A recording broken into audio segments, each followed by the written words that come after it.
Entón, imos falar un pouco sobre a túa relación e a túa produción literaria, especialmente no que se adoita denominar xénero infanto-xuvenil, e da importancia que tivo a produción, este tipo de produción na normalización lingüística, Sí. no achegamento galego do mundo infantil e xuvenil, Sí. non? Sí. Cando empezas ti? Sí, a ver, tratemos de, vou tratar de resumilo, porque iso dá para moito, e vou tratar de orientalo xustamente a... miraba para vos, verdad? Sí. Vou tratar de orientalo xustamente para o ámbito da lingua, da normalización, deixando a parte dos aspectos literarios que poden ser de interese. A ver, cando se introduce a lingua galega no ensino, que hai que lembrar que cando se introduce, pois, prácticamente o tratamento que ten é de lingua estranxeira, e introduce só a materia de lingua galega, houve que esperar hasta o decreto do 86, era? 87, para que houbera as ciencias sociais. Entón, pois, a área de lingua galega, ou a materia de lingua galega, converteuse naqueles lugares nos que podía haber profesorado con ganas de avanzar na normalización, converteuse nunha vía para, como creo que xa dixemos o día anterior, converteuse nunha vía para dar tamén outros coñecementos. É dicir, dabas lingua, pero dabas de alguma maneira outros coñecementos.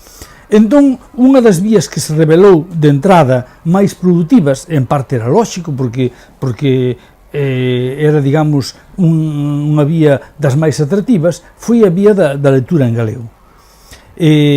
O primeiro prácticamente non había produción, e de feito Xerais e outras editoriais recorreran ás traduccións, e cando nace a colección Xabarín, por exemplo, porque era o que había de inmediato.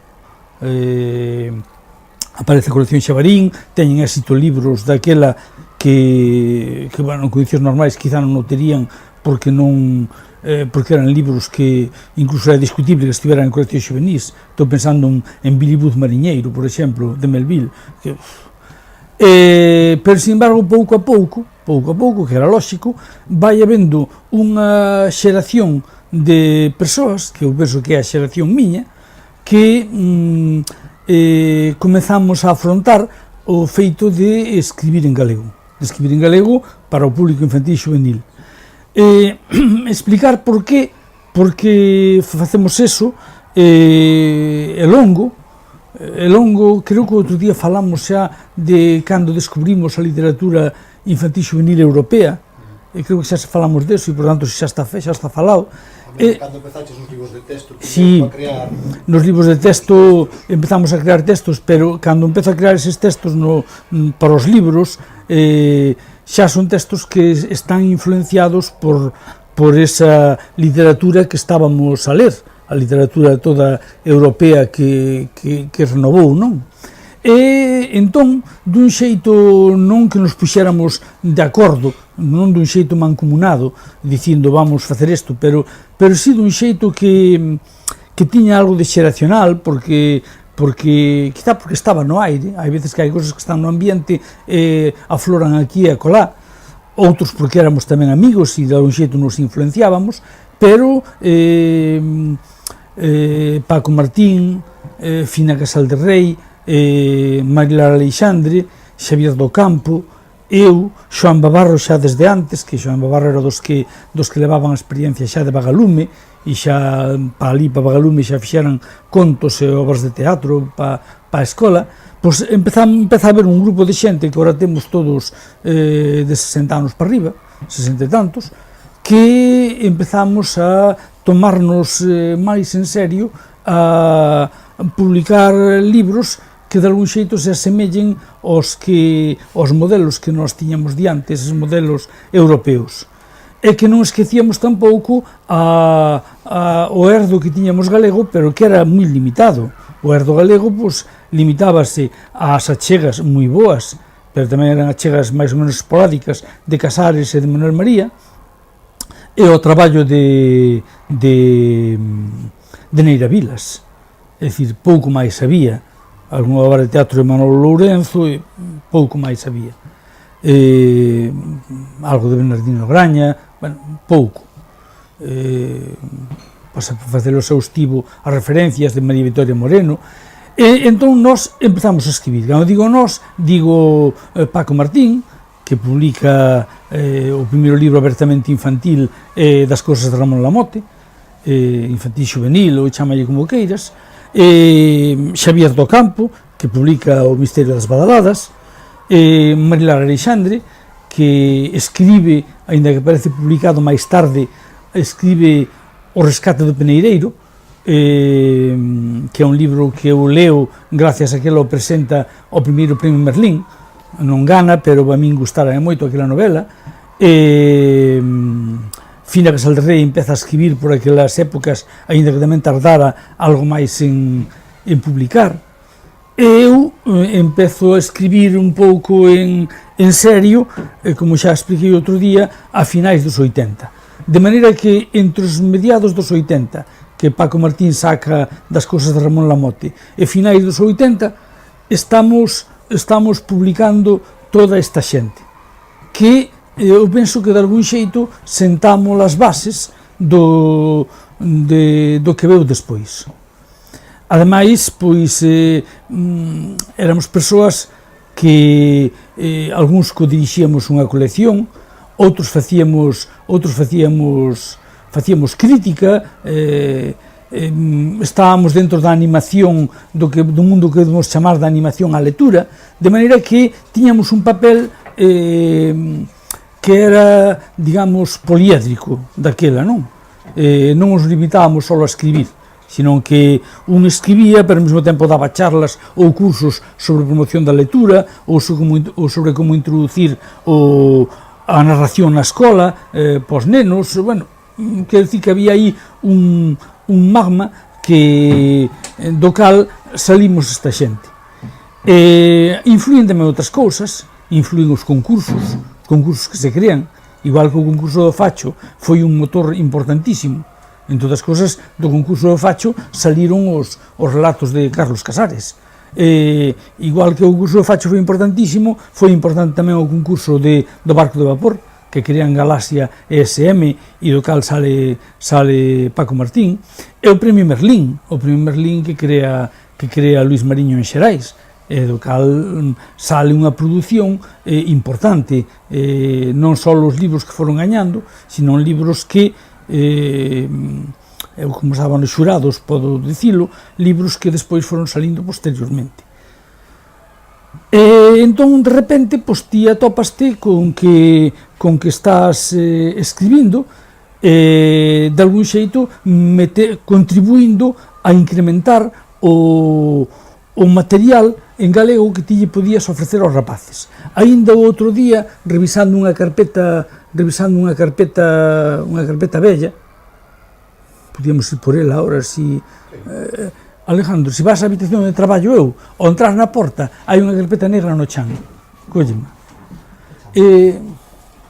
Vamos a un poquinho hasta que marchen estos xa, que ves moi de fondo, pero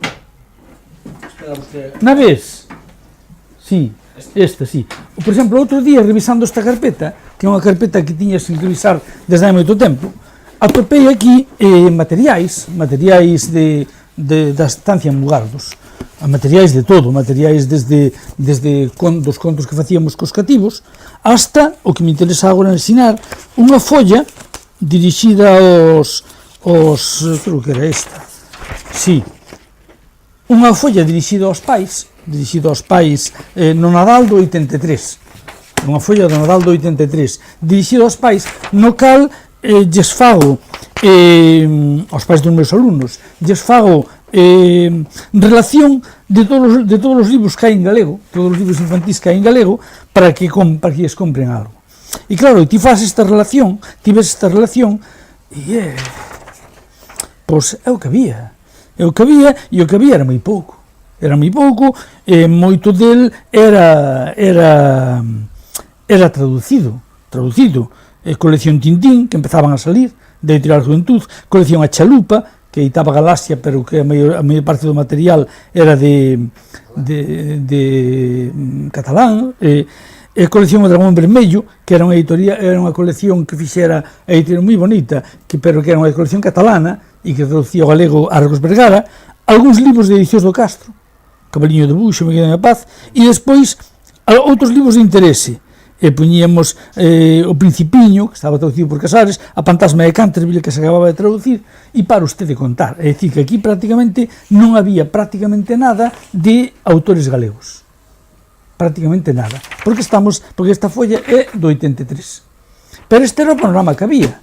Era o panorama, e eu que daquela lía todo o que salía en galego, era o panorama que lle podías ofrecer aos cativos, ni máis ni menos. Topei esta folla e dixen, mira, esta folla está macanuda para recordar isto. E entón non é hasta uns pouquiños anos máis tarde, 3-4 anos máis tarde, cando realmente empezan as editoriais, empeza Xerais, nace aquela editorial donde publicou O Misterio das Badaladas Xavier, Vía Láctea, editorial Vía Láctea, e empezan as editoriais a decatarse de que hai un público potencial, que son os cativos que están recibindo as clases de galego, e en algúns colexios determinados clases en galego, pero que non teñen libros para ler. É dicir, non hai libros, entón hai unha necesidade, que además había aí unha demanda, eu creo que aí naceu a demanda antes que a oferta era moi escasa, xa vedes que cubriron algunhas editoriais catalanas que traducían o material ao galego, e pronto empeza a publicarse material aquí. E esa xente que citei antes, unido a Antonio García Teijeiro, sobre todo no plano da poesía, e a David Zotero, pois somos un pouco os que de casualidade, porque eran os que estábamos na idade naquele momento, pois nos toca empezar a escribir en galego. Creo que xa comentei o outro día que, no meu caso, polo menos, o primeiro facémolo dun xeito un pouco amateur, é dicir, non era a función importante que desempeñábamos na vida, é dicir, para min era moito máis importante o traballo na aula, o traballo cos rapaces, os traballos da promoción da lectura ou do traballar para que os rapaces fosen creadores dos seus propios contos. Eu xa dixen que aí eu estaba moi influído, eu e outra xente, estábamos influídos por Rodari e polo momento de Cooperación Educativa Italiano, que bueno, de algún xeito era o que propugnaban, non? Interesábame a min tanto ou máis traballar e dedicaba máis esforzos a traballar a que os meus cativos fixeran contos ou fixeran cómics na aula que a facer eu o meu propio material. Pero tamén coincidiu que de algún xeito, como xa o contei outro día, que os libros meus acadaron premios, que eu furaba vendo en que sitios de España admitían orixinais en galego e me presentaba esos concursos, eso xa o comentei. Eu empezo a escribir e o segundo libro meu, o primeiro libro meu é un pouco de casualidade.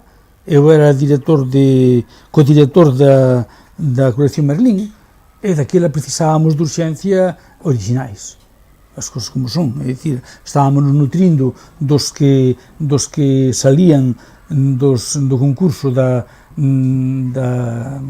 Premio Merlín, pero precisábamos orixinais. Entón, nunha reunión, pois, claro, dinme, pero a ver, de ti logo non escribes. Lastra sabía, porque Lastra estaba comigo nos libros. Ti non escribes, fai aí algo.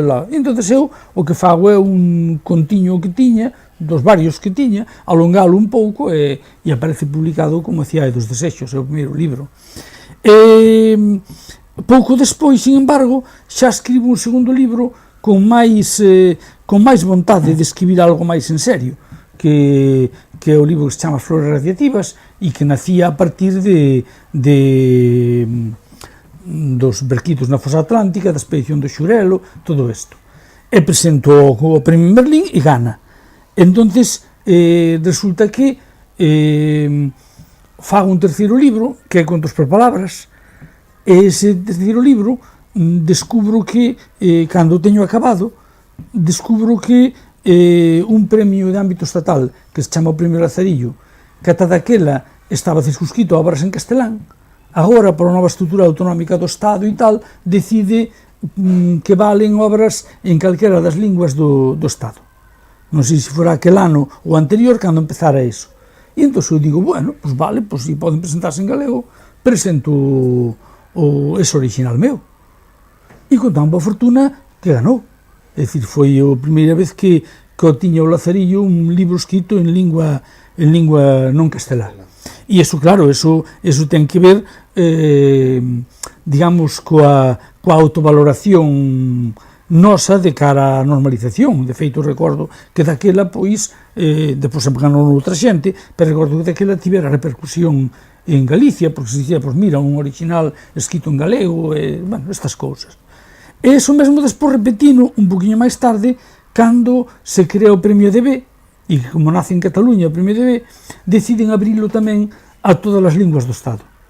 E entón eu presento unha novela que se chama 13 anos de Branca, e gano tamén. Entón tamén ten repercusión porque é un original escrito en galego.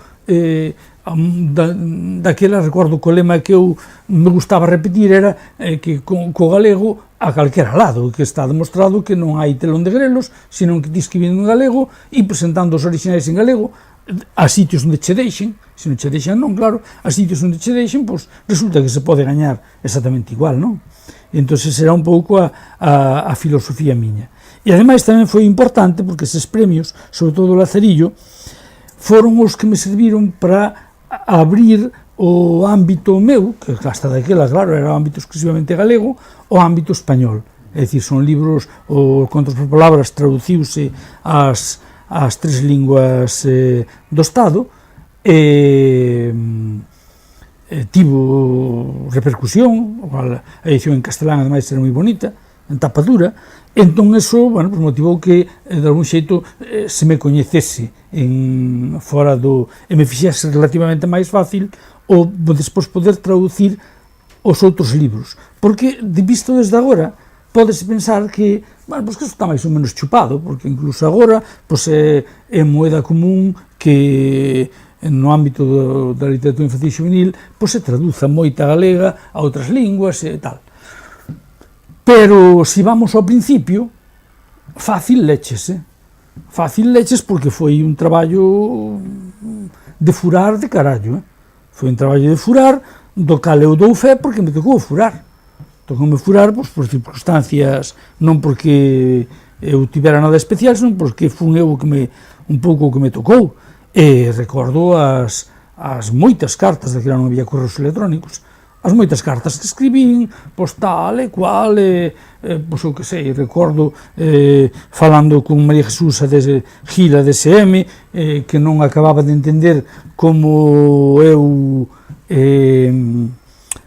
publicaba en Xerais, e despois non me publicaba en Anaia, porque ela pensaban que Xerais e Anaia, pois que está, e era ao revés, é dicir, os de Anaia lle facían nin puñetero caso aos libros de Xerais, que o intentaran varias veces.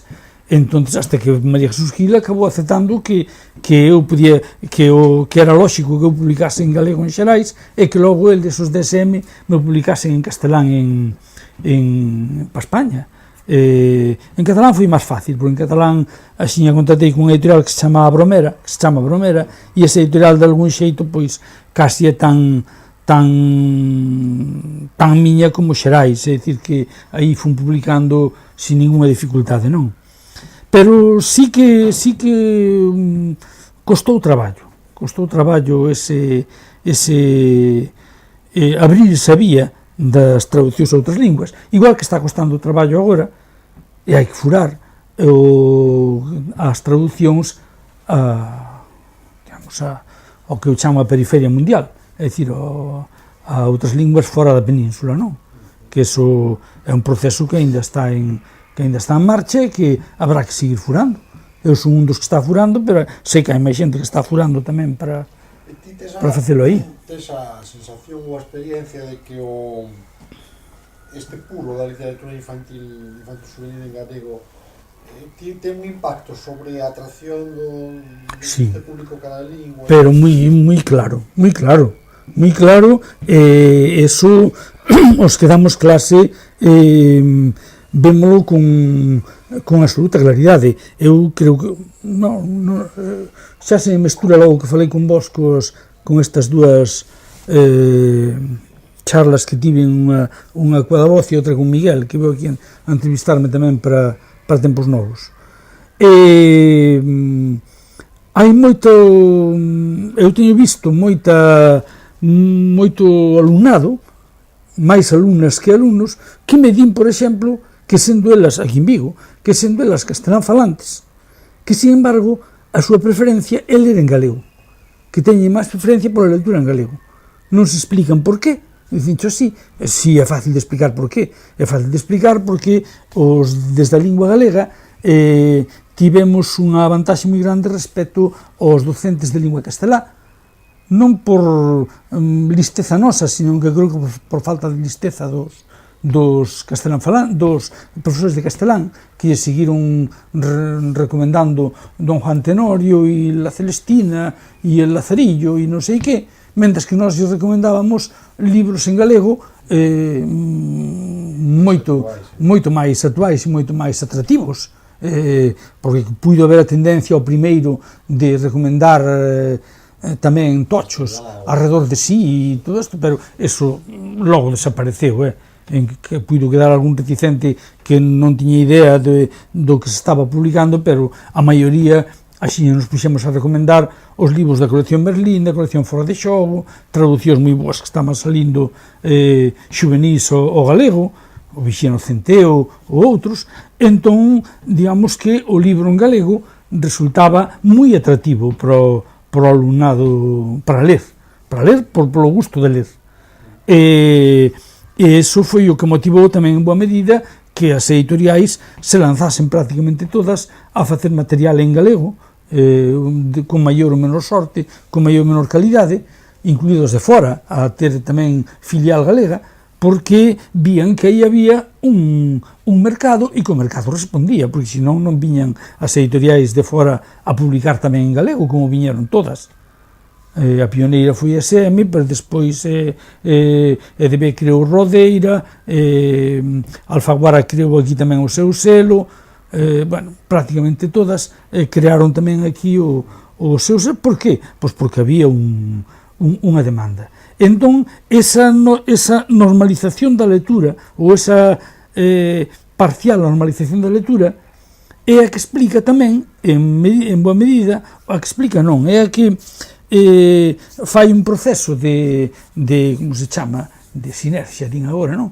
Coa creación, porque claro, hai lectores, vas descubrindo que hai lectores, e esses lectores, pois, de algún xeito, propician que ti te lances máis á creación, e entón propician que o ámbito da creación se vai extendendo, e incluso os escritores que mellor antes eran reacios polos prejuízos a cultivar esta modalidade, pois tamén se lanzan un pouco a cultivala, crean tamén as súas novelas publicadas en colección juvenil.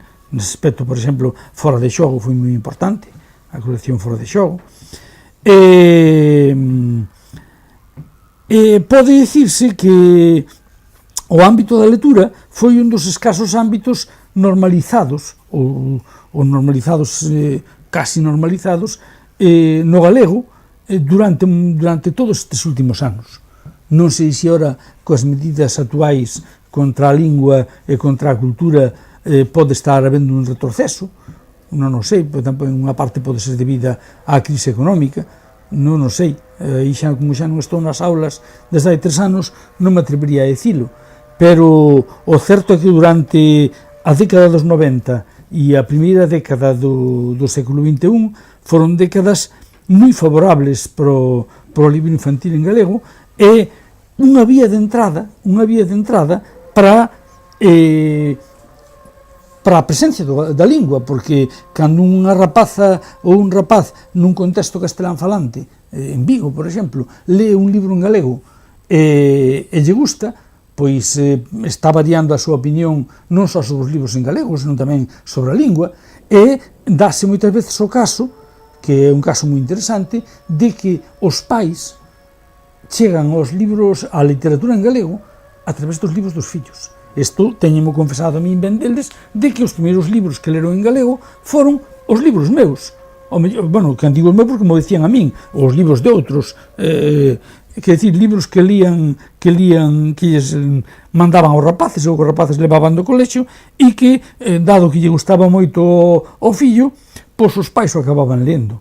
E entón os pais resulta que entraban tamén en contacto coa literatura en galego, e tiñamos a fortuna de que entraran en contacto coa literatura en galego a través de libros entretidos, e de libros que non ofrecían especiais dificultades.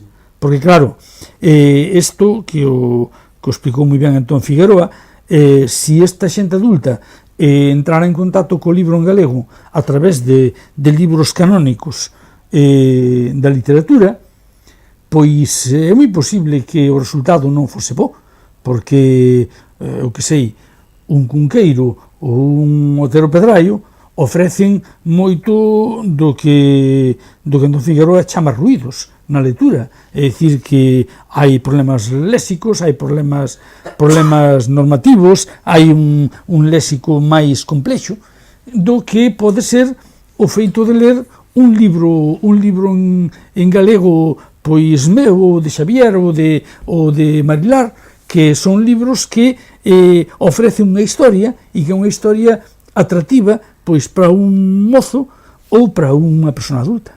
Entón, eso é un fenómeno que se deu, e que non sei se sigue dando, pero que bueno, que un proceso que a mí chegou a chamarme a atención, e pois incluso teño cartas que o testemunhan, é dicir, cartas, unha que me chegou ainda hai pouco, era unha carta dunha nai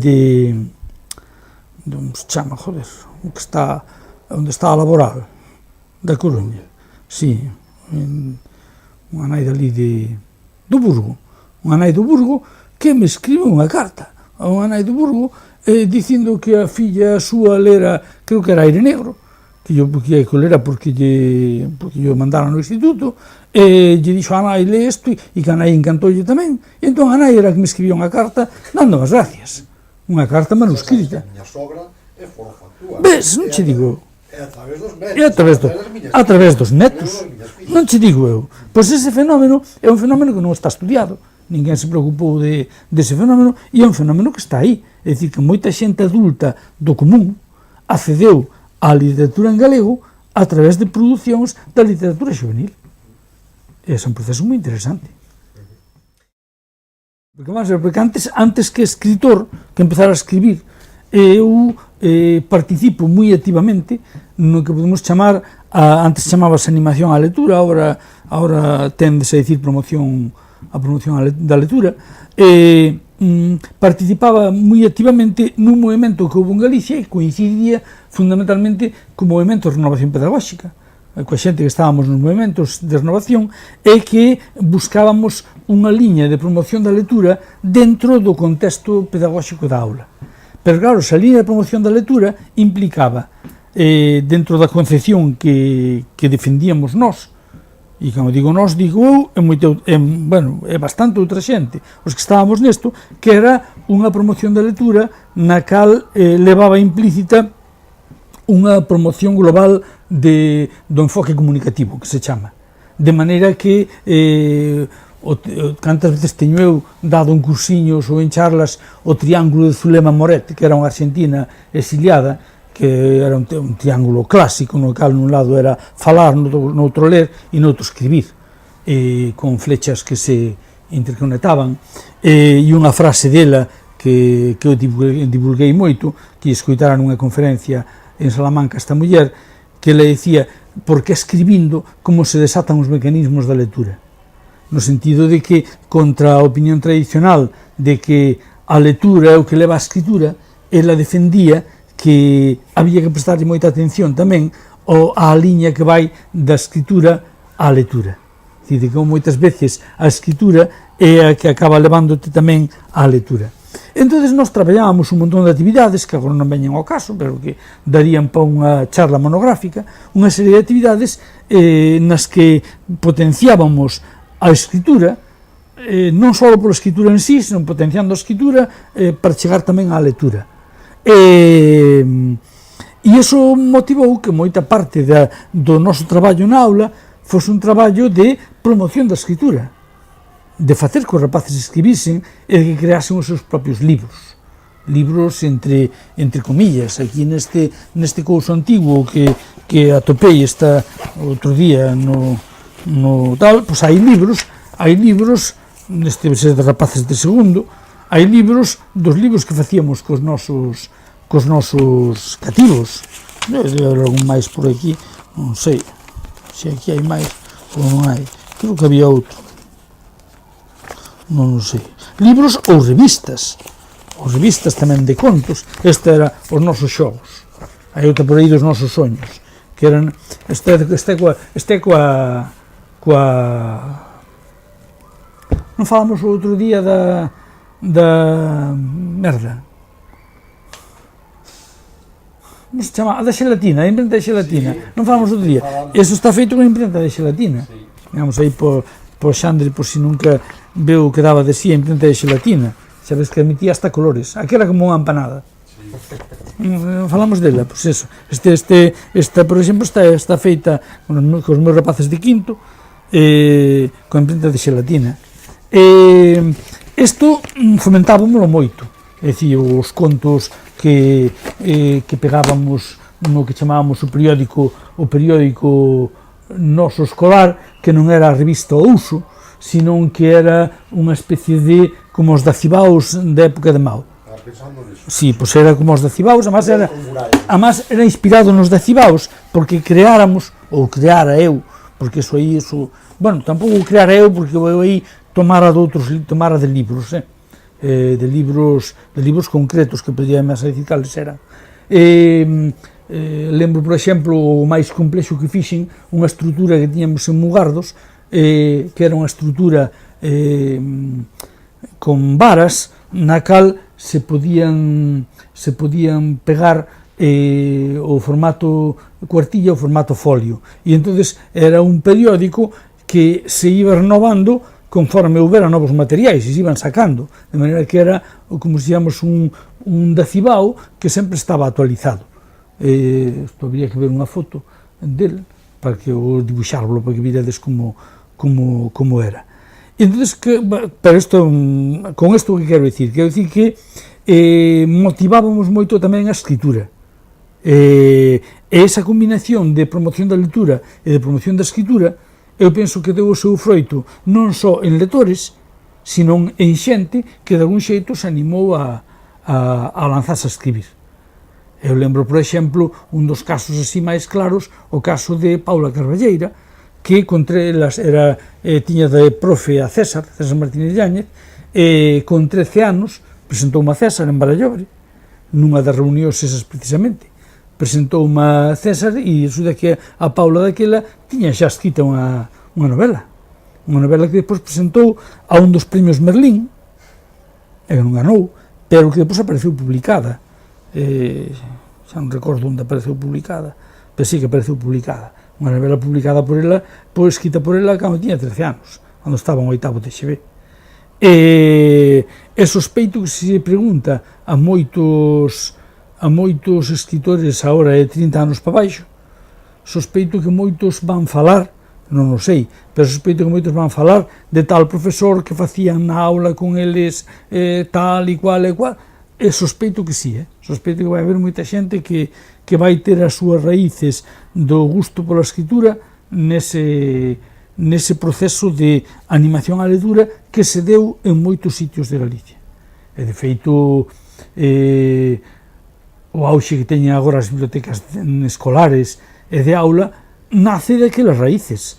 Os que estábamos traballando na promoción da lectura, daquela dábamos todos, tiñamos todos biblioteca de aula.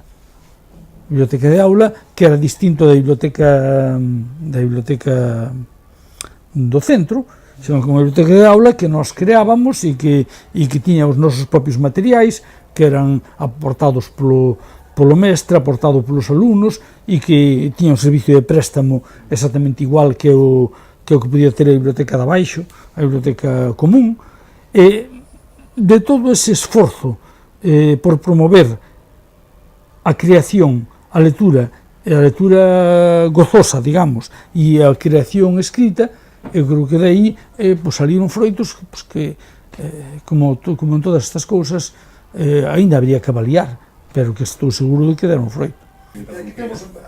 Sí, pois xa con colaboración coa administración, pois como pasou, como foi o paso dos esforzos voluntarios desde que dicíades vos, Sí. a Novantar, etc.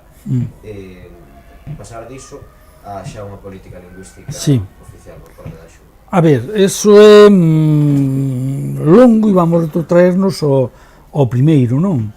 A primeira colaboración que temos coa administración, bueno, a primeira que teño eu antes, aínda anterior, é cando a Dirección Xeral de Política Lingüística estaba nun cuarto, nunha habitación, ali en, se chama a praza esta, que ten un aparcamento debaixo. Na Praza de Vigo. Era a Praza de Vigo, sí, creo que era a Praza de Vigo, sí. Era ali, sí, ali naquele de enfrente. Xa estuvechete ali. Cando Antón Santamarina estivera un tempo de director xeral, No, secretario da Lingua Galega. secretario da Lingua Galega, eso, como se chamaba daquela, me manda a unhas xornadas de renovación pedagóxica que había en Madrid. E alá fun eu. Con tan boa fortuna coñecín a Víctor Moreno, que é un tipo moi bo na renovación da lingua. Era unha xornada sobre lingua, sobre renovación da lingua que había. Isto debe ser no 80. Sí. Eso é na preautonomía. Sí, na preautonomía, sí, era na preautonomía, sí. Creo que foi no 80. Non nacerá a miña filla aínda. No 79 ou no 80, foi eso. Sí. Esa foi a primeira colaboración que tive eu coa administración, entre comillas, daquela, non?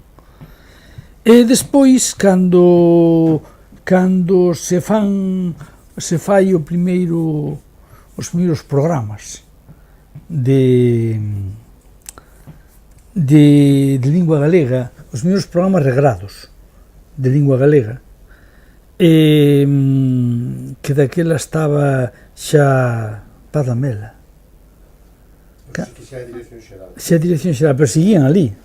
Sí, para Sí. os primeiros tempos seguían ali. Sí, cando se fan os primeiros programas de regrados, Os 82. eso encárgannos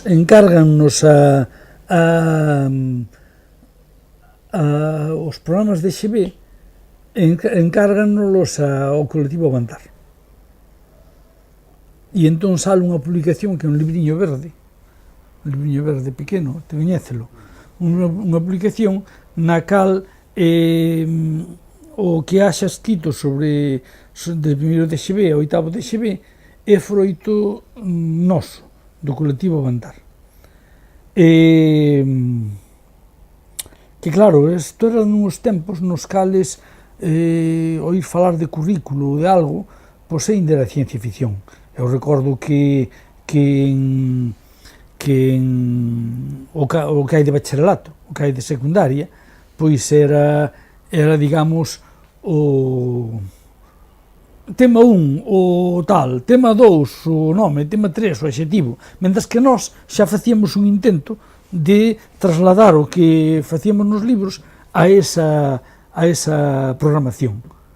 Xa facíamos un intento de programación que non respondía, digamos, a un programa, logo, que recordo que ainda nos motivara algunha confusión, porque logo despois, cando fixéramos, creo que o libro de quinto, sei que vos ensinara, fixéramos o libro de quinto, recordo que Paz Lamela nos dicía pero eso non obedece ao mismo programa que vos fixestes, e eu trataba de explicarlle que non era así, unha cousa era a concreción nun libro e outra cousa era o que era unha programación, non?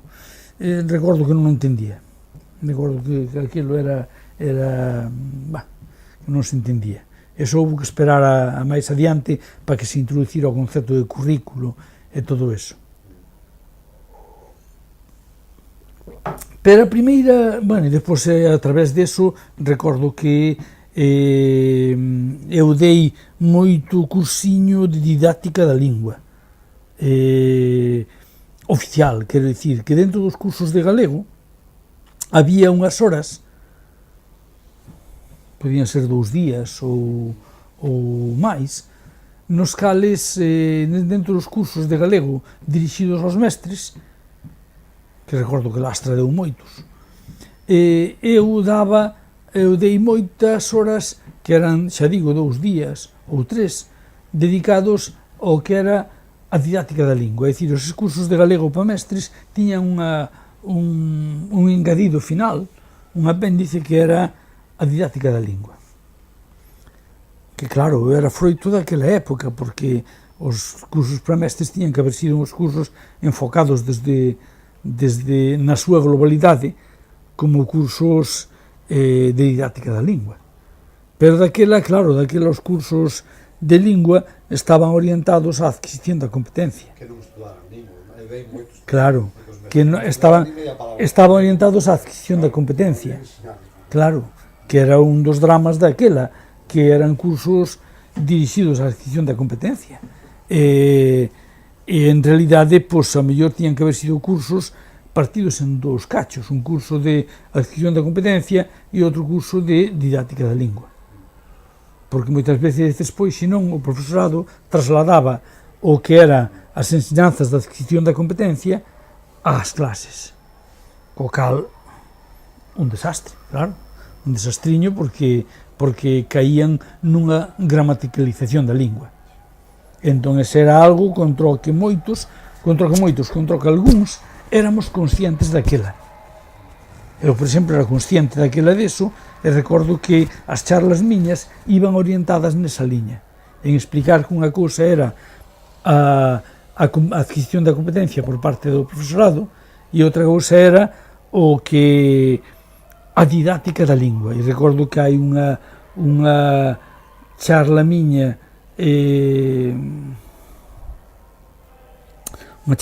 que eu podo pasarvos o guión, porque nunca cheguei a escribir, perdina en varias ocasións, unha charla miña sobre a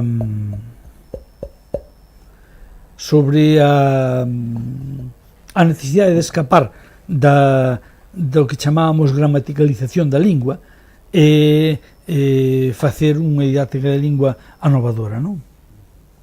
Pasa que estaba moi improvisado, recordo daquilo, empezou casi de cero.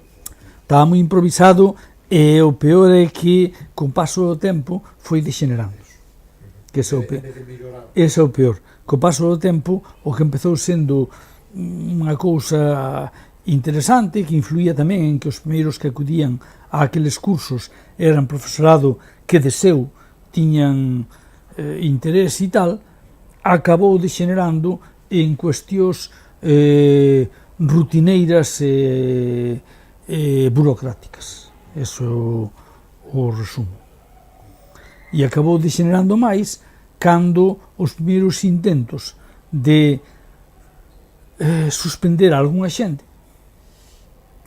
acabaron enfrontándose coa administración que se negaba a que se suspendera a algunha xente e que na práctica fixo que a mera presencia no curso derivase nun aprobado. Que eran os puntos que daban acceso a unhas prazas. E entón eso foi un desastre. Temos que parar un poquinho porque me... Estás un pouco atrofiado. Para. Atrofiado, sí. Entón así un pouco a cabeza un Fai pouco... calor.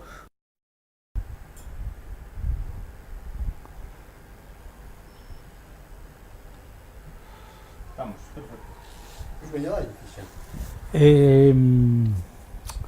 Decía que hai un momento no cal eu entro nunha etapa que vai ser de colaboración coa administración e que posiblemente aínda non sendo mellor tan intensa ou tan interesante como a que se fai nas aulas, pois, sin embargo, vai ter quizá unha dimensión máis pública e máis influente, e que fai co mellor a xente a coñeza máis, aínda que o mellor teña unha relevancia para min, desde o punto de vista vital, menor, que se abre, unha etapa que se abre co meu ingreso no Gabinete de Estudios para a Reforma Educativa.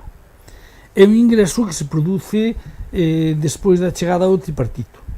Chega o goberno tripartito á Xunta, e ese goberno tripartito, que está de conselleiro, aquel home, se chama...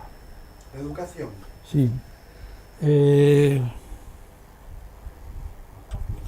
Aquel home que depois foi para a empresa privada.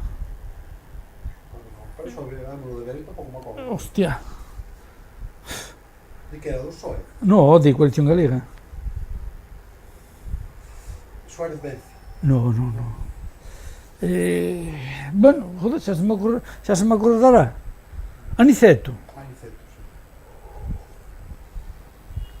sí. E unha das primeiras cousas que acordan é crear un gabinete de estudios para a reforma educativa, cousa que era insólita daquela, con 40 membros.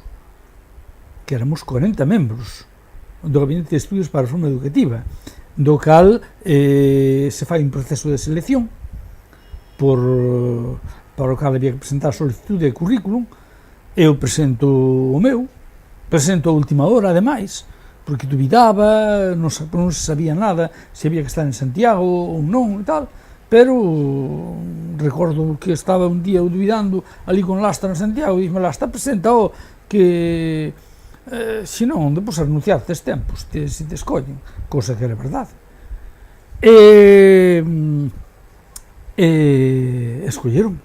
Escolleronme porque escolleron a 2 persoas para cada área, 2 para matemáticas, 2 para tal, 2 para cual, e escolleron 6 para a lingua galega, 2 para a lingua castelá e 6 para a lingua galega. Por que escolleron 6 para a lingua galega? Pois a cuestión era porque creían que a lingua galega, igual que os outros iban poder beber do que se fixera no resto do Estado, nas áreas respectivas, vas de dar a mellor no un, pono deixo no un, que a veces fai eso, ves? Os de lingua galega entendíase que íbamos ter que traballar un pouco desde cero. Esa é a razón de escoller 6 persoas para a lingua galega. En principio íbase traballar co gabinete en Santiago, co cal eu tuve despois de que nos escolleran, unha vez nos escolleron, deronnos un cursiño en xuño, de varios días, ali en Santiago, agora que dormíamos e comíamos en San Francisco, deronnos un cursiño, no cal, un pouco tamén para que nos víramos os 40, non? En lingua galega estábamos, resultaron elixidos Raba de Paredes, Jesús Valcárcel, María, como se chama María, joder? María Victoria Moreno. No, María, que estaba casada con Malán. Bueno, María, se me acordar agora. María, eu, imos 4. É igual. No, joder, pero era importante. Xente que estábamos. Un deles era de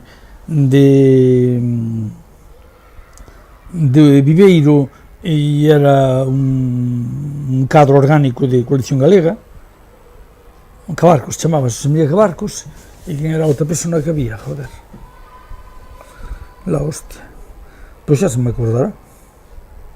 Bueno, e outra persona máis. Éramos 6 de galego. Para acordarte de eso. Si, é que, joder, éramos 6 de galego, bueno. Hostia. É que máis dá. Bueno, resulta que entre aqueles 40, pois había moi boa xente. É dicir, que o proceso de selección foi un proceso de selección eu diría que axeitado, había moi boa xente, a xente xa, a moita xente ou algunha xente eu xa a coñecía de antemán, porque eran xente que viñan dos momentos de renovación pedagóxica. Estaba Miguel, por exemplo, estaba Augusto Pérez Alberti, bueno, estaba unha serie de xente, fácil para calquera que este interesado coller o listado aos 40, e en lingua castelá estaban un home que se chamaba Augusto e un home de Ourense moi interesante que se chamaba Ramón, non Ramón Gutiérrez Izquierdo, non, son outro Ramón de lingua castelá, un home moi interesante, moito. Resulta que por fortuna para min, pois non a mellor ainda dubidaría de se escoller ou non, pero por fortuna para min deronse dúas cuestións que me pareceron moi interesantes. Unha, o traballo, que máis ou menos en xuño quedou xa insinuado o que habíamos facer, e que se resumía en que en principio o que tíamos que facer era facer os currículos para a reforma. Que resultou moi interesante, agora direi porqué. Pero porque xa me decido eu a facelo, porque donde íbamos estar en Santiago era un sitio no cal non cabíamos todos, e entón decidiuse provisoriamente que íbamos traballar, por así decir, primeiro nun lugar de cada zona e depois acabamos traballando nas nosas casas, con reunións moi frecuentes, eso sí, dous días polo menos pasábamos en Santiago, que eu iba e viña sempre con Augusto Pérez Alberti, que era o outro que había da zona de Ferrol, e con un traballo, e además coincidiu que daquela eu en Mugardos, o proceso que houbera en Mugardos de renovación e tal, pois acabara como acaban os procesos, unha xente forase, outra xente acabara, xa viñera xente nova, bueno, eu non estaba a gusto ali, de feito despois cambiei-me, e bueno, foi unha razón de máis para irme para o gabinete. E a máis que o traballo no gabinete resultou desde o principio interesantísimo, polo menos para min. E resultou interesantísimo por dúas razóns. Unha delas, porque entre as nosas funcións estaba estudiar unha serie de cuestións que a min xa me interesaban moito a priori, que eran, como era todo relacionado co que chamábamos, co que se chama despois a aprendizaxe significativa, o enfoque da lingua comunicativo, e ao ser de galego todo o relacionado coa sociolingüística, co cal é a primeira vez que a min me pagan para ler os autores que eu desexaba ler e que xa viña lendo, pero non coa sistematicidade daquela. E entón é a primeira vez que eu me atopo lendo, pois prácticamente todo o que había de escrito de sociolingüística daquela en libros ou en revistas como en Infancia e Aprendizaje ou cuestións así. Entón é a primeira vez que eu leo a fondo pois o que había publicado de Bernstein, que era pouquiño, xa ni me lembro, toda esta xente, algúns como xa os levei para o local, outros teñen que andar por aí. A xente que había publicada daquela, que tampouco era tanta,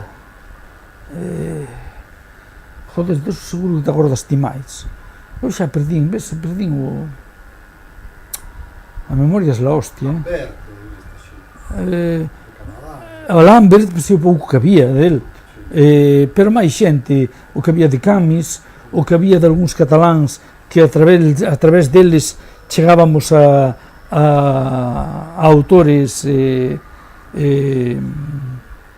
algúns estarán aquí aínda, a ver, espera, algúns están aquí aínda. Esta é a sociolingüística de Hasson, efectivamente, os que había publicados de aquela serie, esa está no local, que publicaba, que coordinaba Stiguán, aquela serie de lingua e educación. este que está moi bonito, os cuadernos de educación de Ice Orsori, un deles sobre a educación bilingüe, bueno, unha serie de os textos que había daquela dedicados á sociolingüística, tanto os publicados por galegos como os publicados no ámbito castelán en libros ou en revistas, lino todo e encima descubría que me pagaban por aquelo, co cal de repente pois convertíme sin querer pois nun especialista en sociolingüística da educación. Hai que joderse, é así, pero é que de repente eu estaba familiarizado pois coas ideas de inmersión a través de Lambert, pois era eu quen sabía e era a min a quen recorrían. Cando as miñas ideas eran sobre Lambert, eran 3 ou 4 artigos que tiña publicados en revistas especializadas aquí, e todo o que sabían leran os cataláns de Lambert e que eu coñecía. Ser especialista en unha cousa non ten máis mérito que estudiarla. Exacto, porque decir que eu de repente era o especialista neso. E no gabinete como tal me trataban, eu era o que lera todas estas cuestións de sociolingüística aplicado ao ensino, e total, pois era que me lera de verdad, suliñados, digamos, con cafetera e tomando notas e tal, pois me lera 7 ou 8 libros. Froito desas lecturas aparecen logo no que é a introdución ao primeiro modelo de normalización lingüística no ensino, que tiña unha introducción teórica, na cal se citaba pois a Lambert e a Camus e non sei quen máis, pois eso é froito das miñas lecturas daquel tempo. Pero eso foi debido á miña estancia no gabinete, que, insisto, me pagaban por iso. Eso foi do ano 88 a 90, non? Sí, máis ou menos, sí. Pero logo pasas a comisión, a coordinadora de docentes, en Galeu non? Sí, pero eso máis tarde. Eso de 90. Vamos a ver, eu primeiro estou aí, e eso ten froitos que ninguén recolleu, porque pois, como veu Fraga, pois, se foi toda a mierda, pero que fixemos moito traballo aí. Pero eso non impactou, sí, non? Non o recolleron de alguma maneira? Hai algunha publicación, hai 2 publicacións. Pero as vosas propostas e tal, non? Porque eran propostas para os currículos? Sí, vamos a ver, despois, eso despois sufriu modificacións, pero bueno, algo quedou, non? Os de galego, en concreto, editamos 2 materiais que eran, un era Lingua Galega, Fundamentos Previos, dos cales eu teño copias aínda, Lingua Galega, Fundamentos Previos, e outro, Lingua Galega, Marco Curricular, nos cales eran, de alguma maneira, era primeiro unha introducción sociolingüística e outro o que podíamos chamar unha didáctica da lingua, progresista asociada á lingua galega, que de algún xeito era o que defendíamos os do Avantar. Eso aí pois, era así. Ademais ali estaba María, e María, me acordar do nome, María, que era a muller de Malán, que viña do movimento cooperativo da Escola Popular Galega, do Grupo de Santiago, e que de alguma maneira pois comulgaba totalmente pois, coas ideas que podía defender eu tamén. E despois, aparte desas 2 publicacións, depois fixemos... Teño copias, sí. No local teño que ter copia deso, sí. Son 2 publicacións en tamaño... Cando dixo o local, a que te refires? Eu teño un soto alugado, que se estuéramos ali estábamos fresquiños. Teño un soto alugado aí en Marqués de Valladares, que onde teño moito do material meu, de material de revistas, libros, documentos. Moito dese material está aí.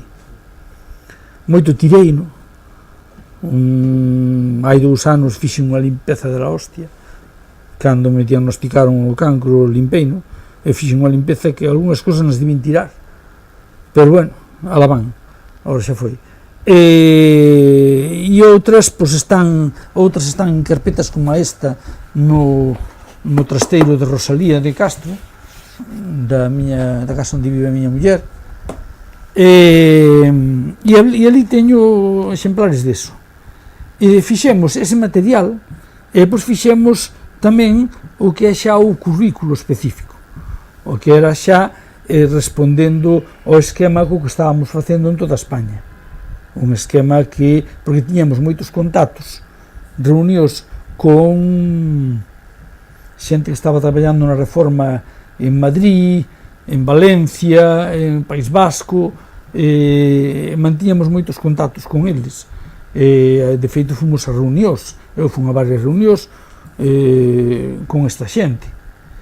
E depois eu, como ademais de estar no grupo de galego, resulta que eu era licenciado en pedagogía, pois resulta que dentro do gabinete creouse un grupo específico no cal estábamos os licenciados en pedagogía, que fixéramos unha publicación moi interesante, que esa onde carallo a teño, que esa aparecera en forma de libro, unha publicación moi interesante, que non recordo como se chamaba, pero que era como un pouco como a fundamentación previa da reforma en Galicia.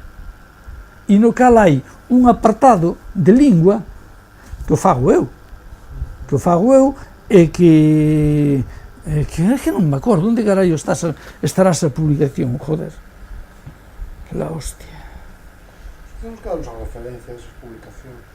Eu das de específicas de galego teño eu os exemplares aí no local, e da outra pois Ainda que sea referencia, porque depois non localizas. eu teño que ter en algún currículo antigo, porque aí é cando empeza eso ten unha cousa importante aí ao entrar no gabinete, obriganos a todos a informatizarnos. E entón aí empezas que entrar tamén. E aí obriganos a informatizarnos e xestionannos un precio máis barato para equipos de IBM. E entonces aí é a primeira vez que, porque eu antes fixera os meus pinitos cun dos discos floppies disk, e a primeira vez eu impulsado polos do gabinete que queren que teñamos todos eso, merco o meu primeiro aparello con disco duro, que era un aparello de IBM que con rebaixa costou 280.000 pesetas daquela, caro a Dios, con rebaixa, e que era, pero tiña un disco duro de 20 megas, de 20 ou de 40 megas. Sí, que daquela era la hostia, un disco duro, bueno, la hostia, disco duro, eso, e teclado, e impresora, recordo que me costara 280.000 pesetas con rebaixa, que nos facían por ser do gabinete, en IBM na Coruña, que manda huevos,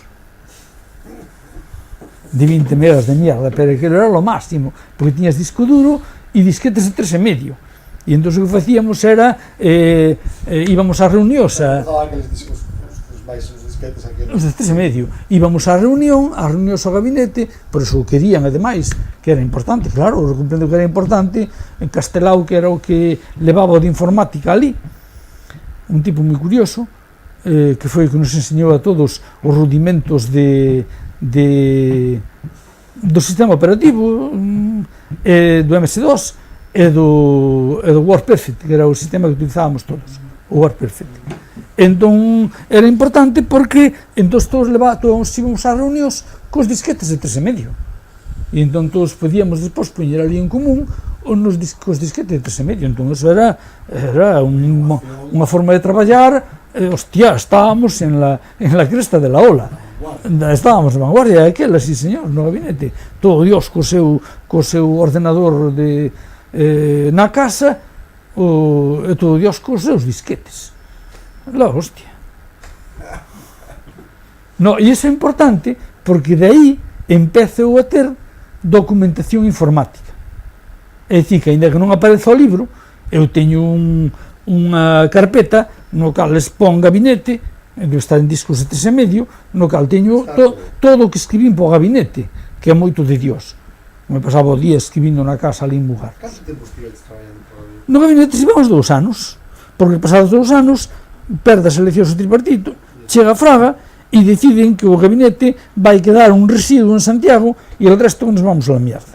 Unha cousa, ti, como viches, non sei que se tiveches unha relación ou non, e se non, como viches os equipos de normalización lingüística, porque eso foi no 91. O de equipos de normalización lingüística, eso hai que contalo.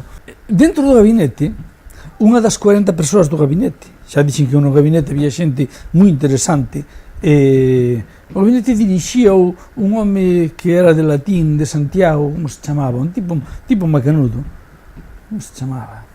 De Santiago da Universidade? No, daba clase no instituto, como se chamaba, non me acordo. Eso hai que coller a lista de xente do gabinete. E no gabinete onde coñezo a Manuel Regueiro, que entra como un dos 40 membros do gabinete, como un dos escollidos para filosofía. Ele e Miguel eran os de filosofía.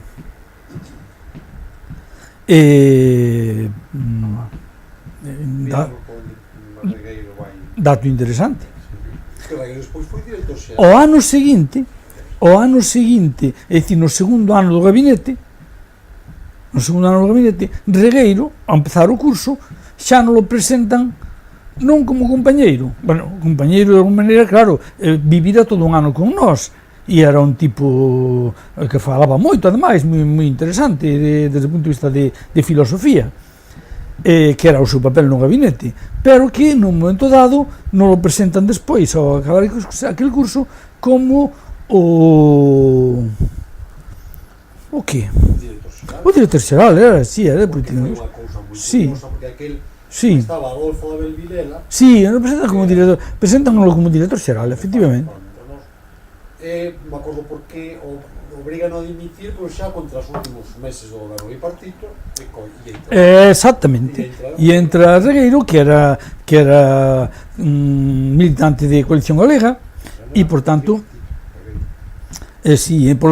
entra dentro deso. E nós, claro, para nós, pues, os de galego, pues, decíamos macanudo, porque era un tipo que levábamos un ano traballando con el, ainda que só foran nas reunións colectivas, e ahora, pues, decíamos, vale, pues, tipo, pues, ahora ti estás aí de editor xeral, pues, moi ben, é dicir, fenómeno.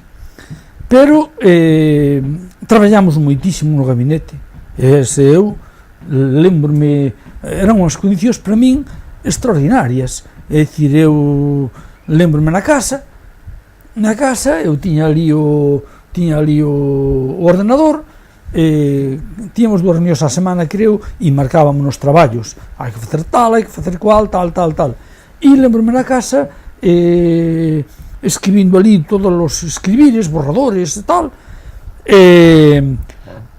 porque levábamos moitos borradores e claro, que discutíamos e que, bueno, para acabar, como típico de traballo en grupo, e lendo, e tendo a obligación de ler cousas que me interesaban moitísimo, que era todo relacionado co enfoque comunicativo no ensino da lingua, que estaba vendo moitas cousas, e todo relacionado coa sociolingüística aplicada ao ensino. Entonces, claro, maravilloso. A cambio, Miguel e Maiseu, pois non sei por que acabamos sendo Miguel e Maiseu, non sei. Miguel e Maiseu éramos los encargados de transmitir la buena nueva. E entón éramos os encargados de percorrer Galicia dando charlas sobre a reforma. Eu recordo estar en todos os sitios ali, collías o coche, dormías onde fora, no sitio en que foras, na rúa, en Viveiro, falabas coa xente e pois volvíaste para a casa. Foron 2 anos moi interesantes,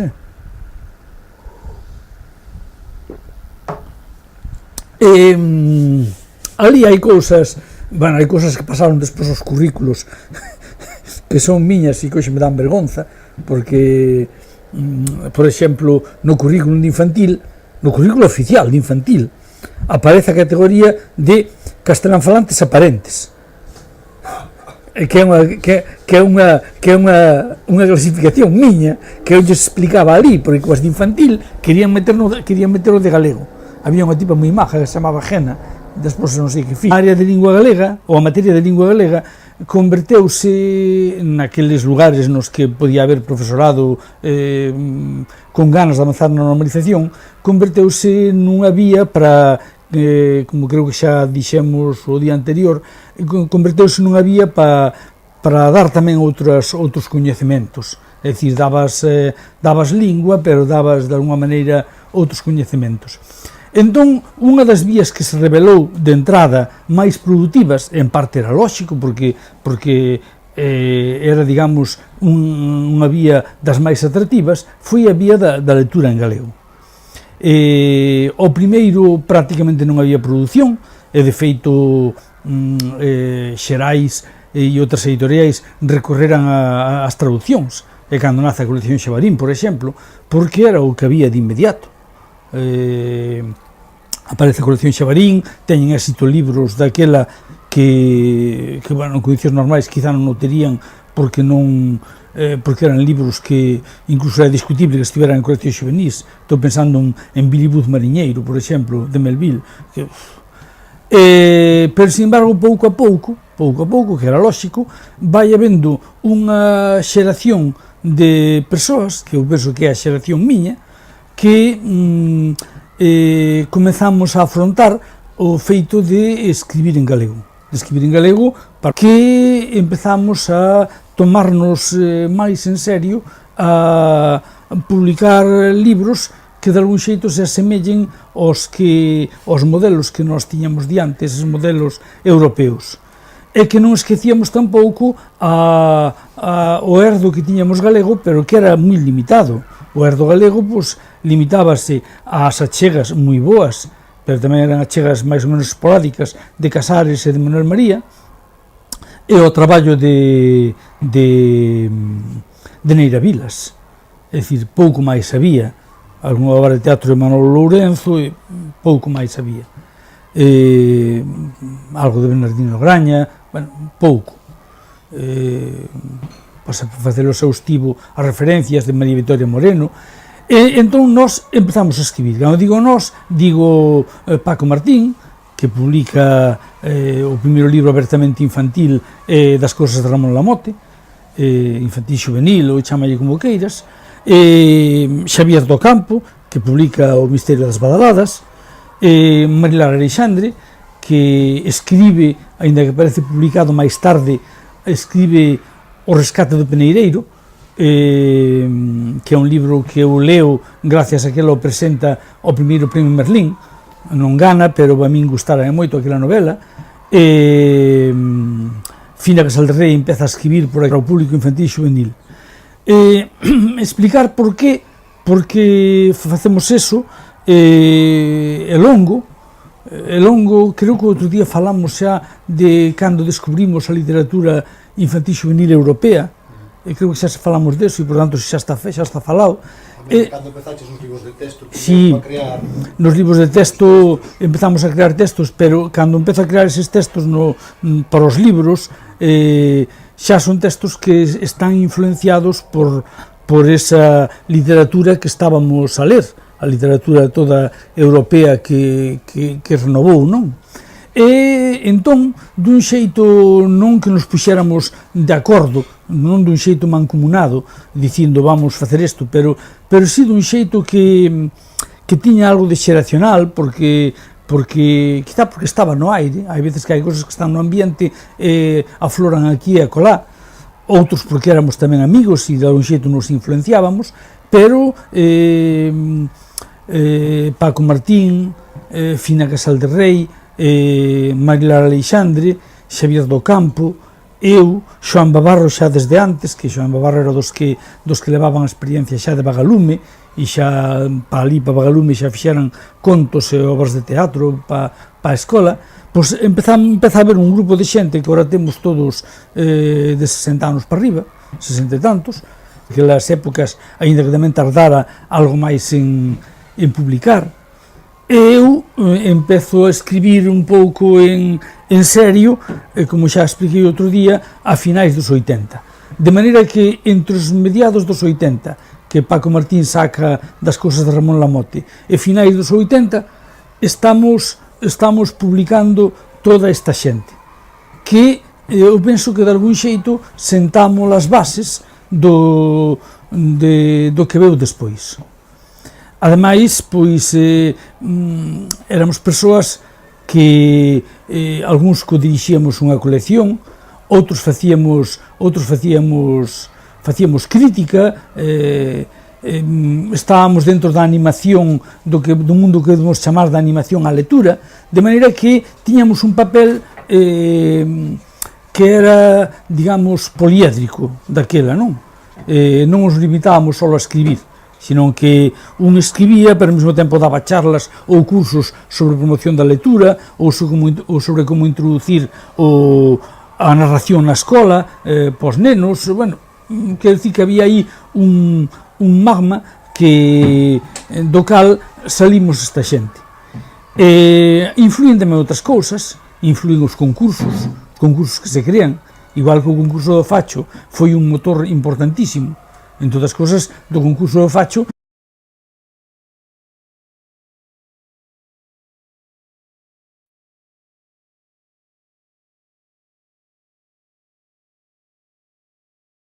Entón, imos falar un pouco eso da túa relación, da túa produción literaria, especialmente no que se adoita denominar xénero infanto-xuvenil, e da importancia que tivo a produción, este tipo de produción na normalización lingüística, sí, no achegamento galego do mundo infantil e xuvenil, sí, non?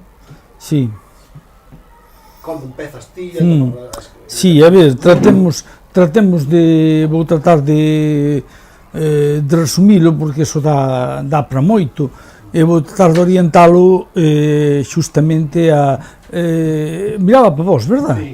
Vou tratar de orientalo xustamente para o ámbito da lingua, da normalización, deixando a parte dos aspectos literarios que poden ser de interese. A ver, cando se introduce a lingua galega no ensino, que hai que lembrar que cando se introduce, pois, prácticamente o tratamento que ten é de lingua estranxeira, e introduce só a materia de lingua galega, houve que esperar hasta o decreto do 86, era? 87, para que houbera as ciencias sociais. Entón, pois,